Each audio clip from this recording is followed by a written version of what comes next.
கடவுளுடைய பரிசுத்த நாமத்துக்கு ஸ்தோத்திரம். இன்னைக்கு நம்ம பைபிள் ஸ்டடியில பார்க்க போற ஸ்டோரி வந்து காயின் அண்ட் ஏபிள். இதுக்கு கூறிய வசனங்கள் வந்து ஆதியாகமம் 4-5. இன்னைக்கு டாபிக்ஸ் வந்து காயின் அண்ட் ஏபிள் யாரு, ரெண்டாவது வந்து why did God accept Abel's offering and reject Cain's offering, அதாவது காயினோட காணிக்கையை ஏன் தேவன் நிராகரிச்சார், அப்புறம் ஆபேலின் காணிக்கையை ஏன் ஏற்றுக்கொண்டார், இது ரெண்டாவது டாபிக். அப்புறம் வந்து ஆபேலின் ரத்தத்துக்கு ஜீவன் இருக்குது, ரத்தத்துக்கு ஜென்ரலா ஜீவன் இருக்குன்றது ஒரு கான்செப்ட் நம்ம டாபிக் வந்து பார்க்கலாம்.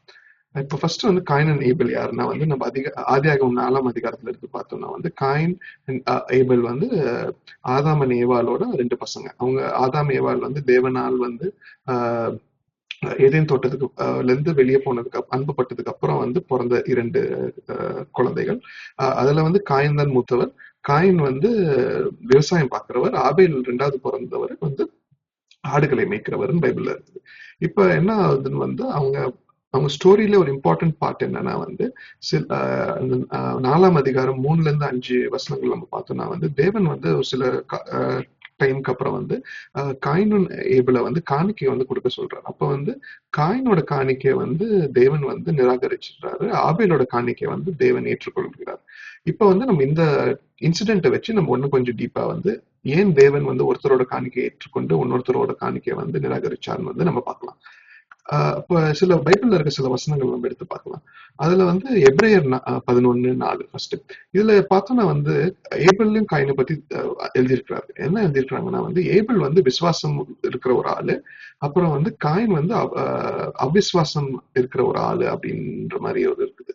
அப்புறம் வந்து என்ன 1 யோவான் 3:12 என்ன போட்டிருக்குதுன்னா வந்து காயின் வந்து விக்கெட் ஒன், துன்மார்க்கன் அப்படின்ற போட்டிருக்குது வார்த்தை. அப்புறம் வந்து அதே ஒன்னும் கொஞ்சம் டீட்டெயில் நம்ம திருப்பி போய் அந்த போன வசனத்தை பார்த்தோம்னா எபிரேயர் 11:4 பார்த்தோம்னா வந்து ஆபேல் வந்து ஒரு விலை உயர்ந்த எக்ஸலண்ட் சாக்ரிஃபைஸ் கொடுத்திருக்காரு அப்படின்னு போட்டிருக்கு. அப்புறம் இன்னொரு வசனம் பார்த்தோம்னா வந்து மத்தேயு 23:35 இதுல வந்து பார்த்தோம்னா வந்து ஆபேலை பத்தி என்ன கூறியிருக்குதுன்னா வந்து ஆபேல் வந்து ஒரு நீதிமான் அப்படின்னு கூறியிருக்குது. அப்புறம் வந்து காயினை பத்தி என்ன போட்டிருக்குன்னா 4:7 ஆதியாகமம் 4:7 என்ன போட்டிருக்குன்னா வந்து காயின் வந்து ஒரு துன்மார்க்கன், அதாவது காயினோட வாசல்லே வந்து எப்பொழுதுமே வந்து பாவம் இருக்குது, வெயிட் பண்ணிட்டு இருக்குது, அது வந்து உன்னை மேற்கொள்ளும் அப்படின்னு வந்து தேவன் சொல்லியிருக்காரு காயினை பத்தி. அப்புறம் இதுல இருந்து நம்ம ஷார்ட்டா சமரைஸ் பண்ணி அவங்க 2 பேரோட கேரக்டரிஸ்டிக்ஸ் பில்ட் பண்ணோம்னா வந்து ஆபேல் வந்து ஒரு நீதிமான், அப்புறம் வந்து அவர் விசுவாசம் நிறைஞ்சவர், அப்புறம் வந்து முதல் கனியை வந்து தேவனுக்கு கொடுத்திருக்கிறார்.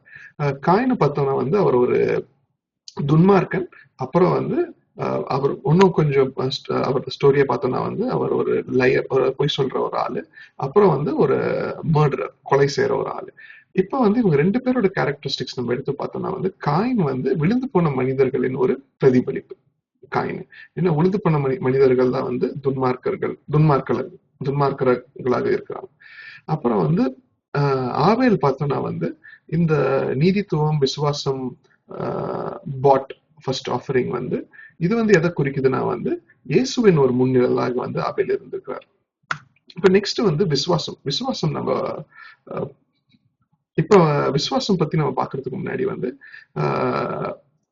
இது ஏன் நம்ம இந்த 3 கேரக்டரிஸ்டிக்ஸை பார்க்கலாம். இப்ப வந்து ஆபேலோட 3 கேரக்டரிஸ்டிக்ஸ் தான் ஜீசஸோட கேரக்டரிஸ்டிக்ஸ். காயினோட கேரக்டரிஸ்டிக்ஸ் தான் ஜெனரல் மேன்கைண்ட், விழுந்து போன மனிதர்களோட டெண்டன்சி, இல்லாட்டி மனிதர்கள் இதெல்லாம் செய்யக்கூடும் விழுந்து போன ஸ்டேட்ல அப்படின்ற மாதிரி ஒரு கேரக்டரிஸ்டிக்ஸ்.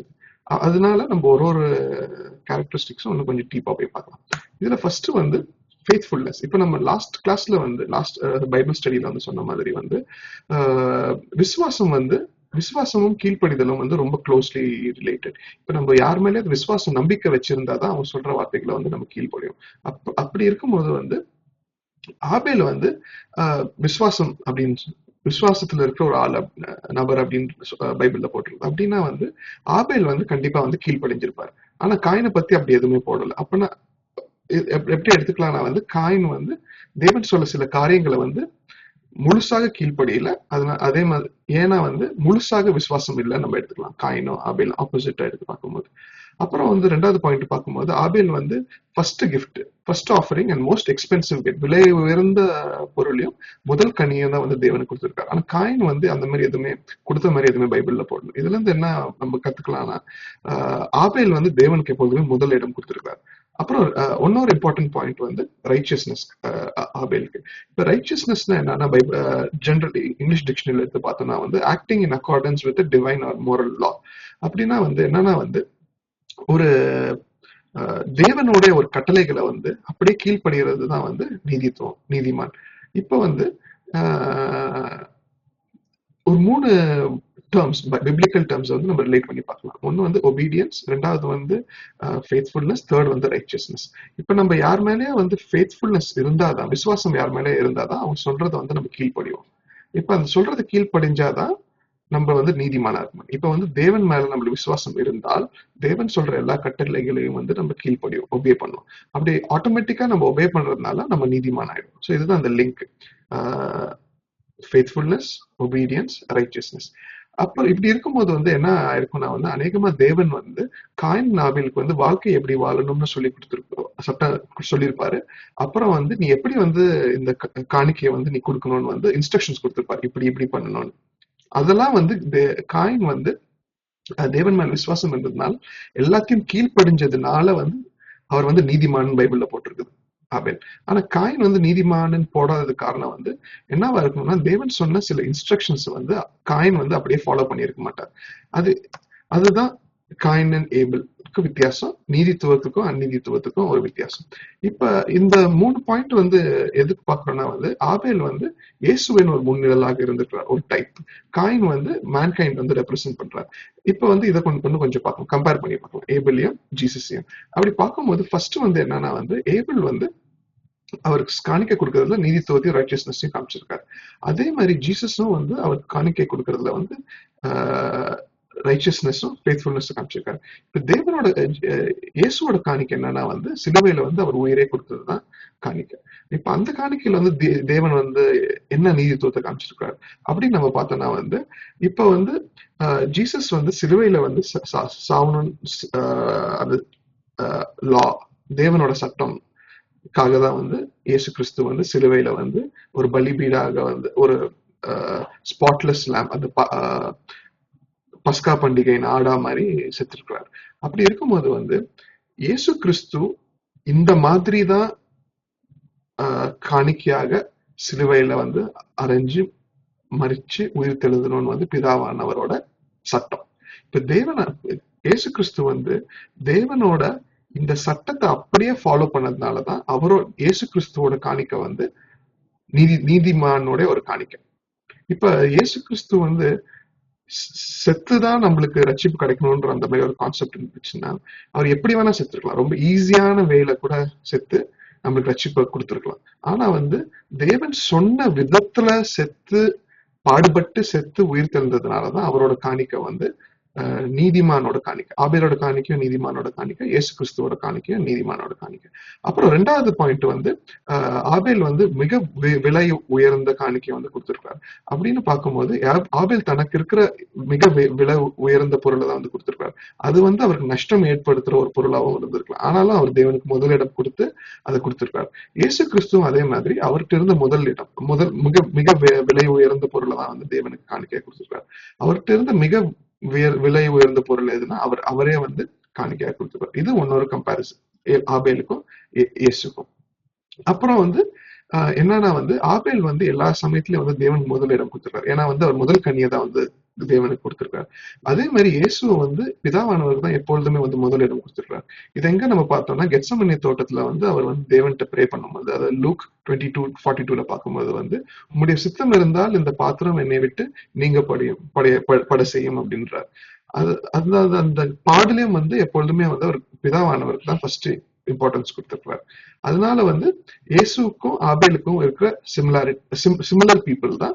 ஆனா ஜீசஸ் வந்து ஒரு ஸ்டெப் அஹெட், ஒரு ஆபேலுக்கு மேல ஒரு படி இருக்கிற ஒரு கேரக்டர் தான். ஏன்னா அவரு தேவன், இது வந்து நம்ம ஃபுல்லா வந்து இந்த பைபிள் ஸ்டடி முடியும் போது எப்படி இயேசுவானவர் வந்து ஆபேலோட ஒரு படி மேல நம்ம பார்க்கலாம். ஆபேல் வந்து இயேசுவோட ஒரு முன்னிழல். ஆனா இயேசு வந்து ஆபேலோட ஒரு படி மேல. அது நம்ம முடியும் போது வந்து ஃபுல்லா அந்த ஃபுல் பிக்சர் கிடைக்கும். இப்ப நெக்ஸ்ட் வந்து காயின் வந்து மனித குலத்தின் ஒரு பிரதிபலிப்புன்னு சொன்னேன். அது எப்படின்னா வந்து ஜென்ரல் மேன்கைண்டோட டெண்டன்சி என்னன்னா வந்து இன்ஸ்ட்ரக்ஷன்ஸ் ஃபாலோ பண்ணல, ஃபெய்த்ஃபுல்னஸ் இல்ல, அதாவது தேவன் சொன்ன சில காரியங்கள் அப்படி கீழ்ப்படியாம இருக்கிறது, அப்புறம் வந்து அந்நிதித்துவமா இருக்கிறது, தேவனுக்கு முதலிடம் கொடுக்காதது, இருக்கதே விலை உயர்ந்த பொருளை வந்து கொண்டு வராது. இதெல்லாம் வந்து மனிதனோட நார்மல் டெண்டன்சியை வந்து தான் காயின் பண்ணியிருக்காரு. இது வந்து ஒரு நார்மல் மேன், யார் வேணா வந்து காயின் மாதிரி இருந்துக்கலாம். ஆபேல் வந்து இயேசு கிறிஸ்துவோட ஒரு பிரதிபலிப்பு. சரி, இப்போ இன்னொரு பாயிண்ட் வந்து ஏன் வந்து தேவன் வந்து காயினோட சாக்ரிஃபைஸ ரிஜெக்ட் பண்ணிட்டாரு, ஆபேல் ஏற்றுக்கொள்றாரு அப்படின்னு பார்த்தா வந்து இப்ப வந்து இந்த இன்சிடென்ட்க்கு அப்புறம் ஆக்சுவலா என்ன ஆகும்னா வந்து காயின் வந்து ஏபலை வந்து மர்டர் பண்ணிடுவார், கொலை பண்ணிடுவார். ஏன்னா வந்து தேவன் வந்து இந்த மாதிரி ஒருத்தர் ஏற்றுக்கொண்டு ஒன்னொருத்தர் நிராகரிச்சதுனால வந்து அவர் கோவத்துல வந்து ஆபேலை வந்து கொலை செஞ்சிருவார். அப்போ வந்து நம்ம இப்ப ஜென்ரலா வந்து நம்ம ஒருத்தர் மேல கொலை செய்யணும்னா வந்து உடனே பண்ண மாட்டோம். உள்ளுக்குள்ளேயே வந்து ஒரு வெறுப்பு ரொம்ப நாளா அது வந்து இருந்துகிட்டே இருந்து ஃபைனலா தான் வந்து நம்ம ஒருத்தரை கொலை செய்வோம். அப்படி இருக்கும்போது வந்து காயினுக்கு வந்து உள்ளுக்குள்ள வந்து ஏற்கனவே ஆபேல் மேல ஒரு பிடிக்காம இருந்திருக்கலாம், ஒரு வெறுப்பு இருந்திருக்கலாம் உள்ள. அப்படி வெறுப்போட வந்து நம்ம ஒரு காணிக்கையை வந்து கொடுத்தோம்னா வந்து தேவன் வந்து அதை ஏற்றுக்கொள்ள மாட்டார். இது எங்க பைபிள்ல கிளியரா இருக்குன்னா மத்தேயு 5:23, 24 போட்டிருக்கோம்னா வந்து தேவன் வந்து நீ காணிக்கை கொடுக்கறதுக்கு முன்னாடி ஃபர்ஸ்ட் போய் உன் தம்பி கிட்ட போய் இது ரீகான்சைல் ஆயிட்டு வா அப்படின்றார். நீ ரீகான்சைல் ஆயிட்டு வந்தாதான் வந்து உன்னோட காணிக்கை நான் ஏற்றுக்கொள்வேன் அப்படின்றார். சோ இந்த வசனத்தை வந்து டைரக்டா வந்து நம்ம காயின் அண்ட் ஏபல் ஸ்டோரியில வந்து வச்சு பார்த்தா அப்படியே போடணும். இப்ப காயினுக்கு வந்து ஒரு வேளை அவர் மனசுல வந்து ஆபேல் மேல வந்து ஒரு வெறுப்பு இருந்திருந்தால் டைரக்டாவே அந்த ஒரு காரணத்துக்காகவே வந்து தேவன் வந்து காயினோட காணிக்கையை வந்து நிராகரிச்சிருக்கலாம். இதுதான் அவங்க சாக்ரிஃபைஸ்ல இருக்கிற ஒரு இம்பார்ட்டன்ட் பாயிண்ட். அப்புறம் இப்ப இது காயினோட சாக்ரிஃபைஸ்க்கு வந்து இன்னொரு எக்ஸாம்பிள் நம்ம பைபிள்ல பார்த்தோம்னா வந்து காயினோட காணிக்கையை வந்து எப்படி தேவன் நிராகரிச்சாரோ அதே மாதிரி சவுல் ராஜாவோட காணிக்கையை வந்து தேவன் நிராகரிச்சிருக்கிறார். அது வந்து சவுலோட கதையில நம்ம பார்த்தோம்னா வந்து அவர் வந்து தேவன் வந்து ஒரு குறிப்பிட்ட காரியங்கள்ல சொல்லிதான் வந்து ஒரு காரியம் சொல்லியிருப்பார் சவுல் ராஜா கிட்ட. ஆனா வந்து அவர் அது கீழ்ப்படியாம வந்து தேவனுக்கு வந்து காணிக்க கொடுப்பார். அப்ப சாமுவேல் வந்து தீர்க்கதரிசி வந்து என்ன சொல்லுவார்னா வந்து தேவனுக்கு வந்து அதாவது சாமுவேல் 15:22 நம்ம எடுத்து பார்த்தோம்னா வந்து தேவனுக்கு வந்து கீழ்ப்படிகிறது தான் முக்கியம். நீ காணிக்க கொடுக்கறதோட வந்து நீ என்னோட வார்த்தையை கீழ்ப்படியணும்னு தான் தேவன் சொல்வார் சாமுவேல் மூலமாக சாலுக்கு.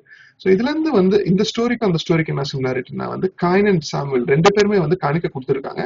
ஆனா அந்த கீழ்ப்படியாம வந்து தான் காணிக்க கொடுத்திருக்கணும். அதனாலதான் ரெண்டு பேரோட காணிக்கையை வந்து தேவன் நிராகரிச்சிட்டு. இதுதான் இந்த காணிக்கையோட இருந்து சில இன்சைட்ஸ். நெக்ஸ்ட் வந்து காணிக்கை முடிஞ்சதுக்கு அப்புறம் என்ன ஆகுதுன்னு நம்ம பார்க்கலாம். ஃபர்ஸ்ட் வந்து தேவன் என்ன சொல்றாருன்னா வந்து இப்ப காயினுக்கு வந்து இந்த காணிக்கை முடிஞ்சதுக்கு அப்புறம் வந்து காயின் வந்து ரொம்ப சோகமா இருக்கிறார். அப்ப வந்து தேவன் வந்து காயின்ட்ட வந்து ஒரு எச்சரிக்கை செய்யறாரு. என்னன்னா வந்து பாவம் வந்து வாசப்படியிலே இருக்குது, நீ வந்து மேற்கொள்ளலன்னா வந்து பாவம் ஒண்ணு மேற்கொள்ளலாம் அப்படின்றார். சோ காட் வந்து ஒரு நீதித்துவம் உள்ள ஒரு காட். அவர் வந்து எல்லாரையுமே நேசிக்கிறதுனால வந்து ஒருத்தன் பாவத்துல விழுவறதுக்கு முன்னாடி கூட போய் அவனை எச்சரிக்கிறார். இது வந்து நம்ம காயின் வாழ்க்கையில பார்த்திருக்கோம். காயின் வந்து பாவம் செய்யறதுக்கு முன்னாடியே தேவன் வந்து எச்சரிக்கிறார். அதே மாதிரி வந்து எல்லாருக்குமே வந்து தேவன் வந்து ஒரு எச்சரிப்பு கொடுக்கிறார். இது எங்கன்னா வந்து மத்தேயு 24:14, ரோமர் 1:20 பார்த்தோம்னா வந்து எல்லா காரியங்களும் எல்லாத்துலயுமே வந்து தேவன் வந்து நம்மளுக்கு எச்சரிப்பு கொடுக்கிறார். அதாவது உலகம் முடிய போது வந்து அதுக்குள்ள வந்து அப்படின்னு வந்து ஒரு வார்னிங் கொடுக்குறாரு. நீ திறந்துலன்னா நீ நரகத்துக்கு போயிடுவ அப்படின்றது வந்து நம்மளுக்கு வார்னிங் கொடுத்துட்டு தான் வந்து அவரு ஜட்ஜ்மெண்ட் போடுவார். இது வந்து மத்தேயு 24:14 ரொம்ப கிளியரா போட்டிருக்கு. அதாவது வந்து அந்த காஸ்பல் செய்தியை வந்து நற்செய்தி இயேசு உயிர்த்தெழுந்தார்ன்ற அந்த செய்தி வந்து எல்லார்ட்டையும் போய் சேர்ற வரைக்கும் இந்த உலகம் முடியாது அப்படின்னு ரொம்ப கிளியரா போட்டிருக்காரு. ஸோ இதுக்கும் இந்த காயின் நடந்த சம்பவத்துக்கும் டைரக்ட் ரிலேஷன்ஷிப் இருக்குது. ஸோ காயினுக்கு வந்து இந்த பாவத்தில் விழுகிறதுக்கு முன்னாடி வந்து தேவன் எச்சரிப்பு கொடுக்குறாரு. அதே மாதிரி உலகத்துக்குமே வந்து அந்த உலகம் முடியறதுக்கு முன்னாடி வந்து தேவன் வந்து இந்த நற்செய்தி வந்து எல்லாருக்கும் போய் சேரும் அப்படின்றாரு. இது தேவனோட ஒரு தன்மையை வந்து நம்ம இங்க பார்க்கலாம். இப்ப நெக்ஸ்ட் வந்து இதுக்கப்புறம் என்ன ஆகுதுன்னு நம்ம பார்க்கும்போது அதே அதிகாரத்துல வந்து காயின் வந்து கோவத்துல இருக்கிறதுனால ஒரு நாள் வந்து காயின் வந்து கோவத்துல வந்து ஆபேல கொலை செஞ்சிடறாரு. அப்படி கொலை செஞ்சதுக்கு அப்புறம் வந்து தேவன் வந்து உன் தம்பி எங்கன்னு கேட்கும் போது வந்து என் தம்பி எனக்கு எங்க இருக்கிறாருன்னு தெரியாதுன்றார். அதாவது வந்து ஒரு கொலையும் செஞ்சுட்டு பொய்யும் சொல்றாரு. அப்புறம் வந்து என்ன ஆகுதுன்னா வந்து தேவன் வந்து இல்ல உன்னுடைய தம்பியோட ரத்தம் வந்து என்கிட்ட வந்து பேசியிருக்குது அப்படின்றார். இது வந்து அதே அதிகாரத்துல வந்து 10வது வருஷத்துல வந்து கிளியரா போட்டிருக்குது. அப்படி போடும்போது வந்து தேவன் வந்து 2 காரியங்கள் பார்க்கலாம். ஒண்ணு வந்து இதுக்கப்புறம் தேவன் வந்து ஆபேல் ரத்தம் வந்து என்கிட்ட பேசிச்சுன்றாரு. 2வது வந்து என்னன்னா வந்து காயின் வந்து பொய் சொன்னதுனாலையும் அவர் வந்து கொலை செஞ்சதுனாலையும் வந்து தேவன் வந்து காயினை வந்து தண்டிக்கிறார், சபிக்கிறார். இந்த 2 பாயிண்ட்டையும் வந்து நம்ம பார்க்கலாம். ஃபர்ஸ்ட் பாயிண்ட் வந்து ஆபேலோட ரத்தம் வந்து என்கிட்ட பேசிச்சு அப்படின்றார். இதுதான் நம்ம நெக்ஸ்ட் டாபிக். அதாவது வந்து ஜீவன் ரத்தத்துக்கு வந்து ஜீவன் இருக்குது அப்படின்ற topic. Blood has life. First point நம்ம பார்த்தோம்னா வந்து பிளட் ஆஃப் ஏபிள் வந்து ஸ்போக் டு காட். அது அந்த வசனத்துல பார்த்திருக்கோம், 10வது வசனத்துல. இப்ப வந்து இதுக்கு என்ன ஒரு முக்கியமான காரியம்னா வந்து இது பழைய ஏற்பாட்டிலையும் சரி புதிய ஏற்பாட்டிலையும் சரி வந்து தேவனுக்கு வந்து ரத்தத்துக்கு வந்து உயிர் இருக்குதுன்றது வந்து கிளீனா வந்து பைபிள்ல எஸ்டாப்ளிஷ் ஆயிருக்கும். அது என்னன்னா வந்து பழைய ஏற்பாட்டுல வந்து இந்த ஆட்டுக்குட்டியின் ரத்தம் தான் வந்து பாவத்துக்கு வந்து ஒரு நிவர்த்தியாக வந்து செலுத்தப்படும். அதே மாதிரி வந்து புதிய ஏற்பாட்டு காலத்துல வந்து இயேசு கிறிஸ்துவின் ரத்தம் வந்து ஒரே நிரந்தரமாக ஒரு பலிபீடா வந்து பாவத்துக்கு வந்து செலுத்தப்பட்டுடுச்சு. இதுல இருந்து என்ன தெரியுதுன்னா வந்து இந்த ரத்தத்துக்கு வந்து ஒரு பவர் இருக்குது. பவர்ன்னு சொல்றதோட வந்து ரத்தத்துக்கு வந்து ஒரு உயிர் இருக்குது. ஏன்னா அந்த உயிர் வந்து டைரக்டாவே வந்து இயேசு கிறிஸ்துவோட பேசியிருக்கு. ஏன்னா ஒண்ணு வந்து ஒருத்தர்கிட்ட பேசணும்னா வந்து லைஃப் இருந்தாதான் வந்து பேச முடியும். செத்து போனது வந்து எதுவுமே வந்து பேச முடியாது. சோ ரத்தத்துக்கு வந்து உயிர் இருக்குதுன்றது இந்த வேர்ஸ்ல இருந்து நம்ம தெரிஞ்சுக்கலாம். இது வந்து லெவிட்டிகஸ் 17:11 வந்து இது போட்டிருக்கு. அதாவது வந்து பிளட் வந்து எப்படி வந்து பிளட்ல லைஃப் இருக்குது, பிளட் வந்து எப்படி பாவத்துக்கு வந்து சாக்ரிஃபைஸ் அப்படி இருக்குன்னு. இப்ப வந்து பிளட் பேசிச்சு அப்படின்னு சொல்லிட்டு பார்த்தோம்ல. இப்ப வந்து ஒன்னும் கொஞ்சம் திங்க் பண்ணி பார்த்தோம்னா அந்த பிளட் வந்து என்ன பேசியிருக்கோம், அதாவது ஆபேல் ரத்தம் வந்து இயேசு கிறிஸ்துட்ட வந்து என்ன பேசியிருக்கோம் அப்படின்னு பார்த்தா வந்து கிளீனா எதுவுமே போடல பைபிள் அந்த இன்சிடென்ட்ல. ஆனா வந்து இன்னொரு இடத்துல இருக்கு பைபிள்ல. இது வெளிப்படுத்தின விசேஷங்கள் 6:10. இதுல வந்து இந்த அநியாயமாக கொலை செஞ்ச ரத்த சாட்சிகள் வந்து அந்த கடைசி காலத்துல வந்து தேவன்ட்ட என்ன சொல்லுதுன்னு போட்டிருக்கு. அதுல பாத்தீங்கன்னா வந்து இந்த கடைசி இந்த ரத்த சாட்சியில மறிச்ச இந்த செயின்ஸோட ரத்தம் வந்து தேவன்ட்ட என்ன கேக்குதுன்னா வந்து நீதி கேக்குது. கர்த்தரை நோக்கி வந்து நீதி கேக்குது. இப்ப இந்த நீதி கேட்கிற தன்மை வந்து நம்ம ஆபேல் ஸ்டோரியில வச்சு பார்த்தோம்னா வந்து ஆபேலோட ரத்தம் வந்து தேவன்ட்ட வந்து நீதி கேட்டிருக்கோம். என்ன கேட்டிருக்கோம்னா என்னுடைய அண்ணன் வந்து என்னை கொலை செஞ்சான், நீங்க வந்து ஜட்ஜ் பண்ண மாட்டீங்களா அதுன்றது நீதி கேட்கும். இதுக்கு என்ன பதில் பிதாவானவரே, இதுக்கு என்ன பதில்?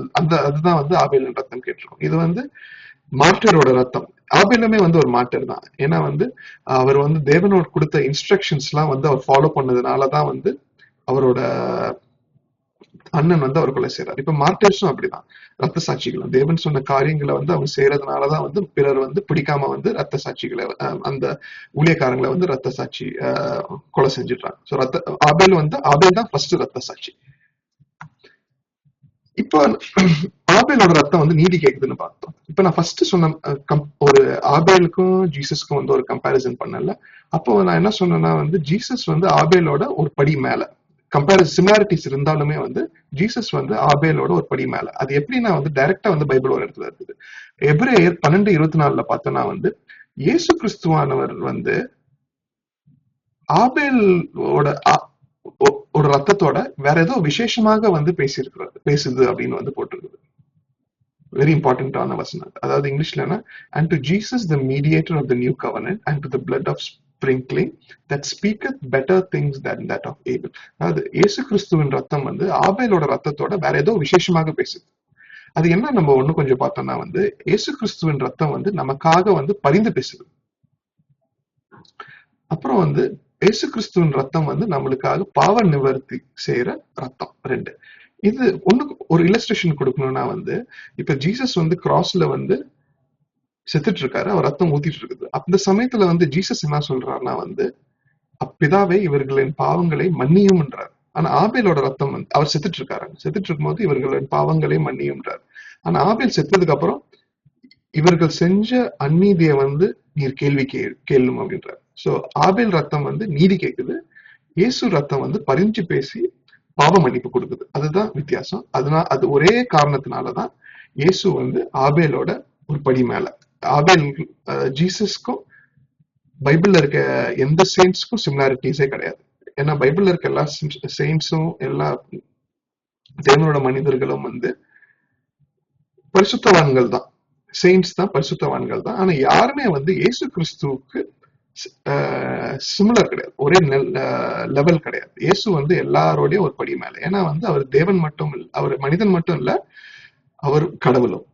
சோ அதனால வந்து யாருமே வந்து எந்த காரியத்துக்குமே வந்து இப்ப யாராவது வந்து ஒரு செயின்ட்டையோ இல்லாட்டி ஒரு மெசேஜ் கொடுக்குற ஒரு ஆளையோ இல்லாட்டி ஒரு பாஸ்டரையோ இல்லாட்டி ஒரு லீடரையோ வந்து நம்ம கடவுளாக வச்சுக்கிட்டா அது தப்பு. ஏன்னா அவங்க எல்லாருமே வந்து மனிதர்களா, புனிதமான மனிதர்களா இருக்கலாம், நீதிமான்களாகவும் இருக்கலாம், ஆபேல் மாதிரி நீதிமான்களா இருக்கலாம். ஆனா யாருமே வந்து இயேசு கிறிஸ்துவுக்கு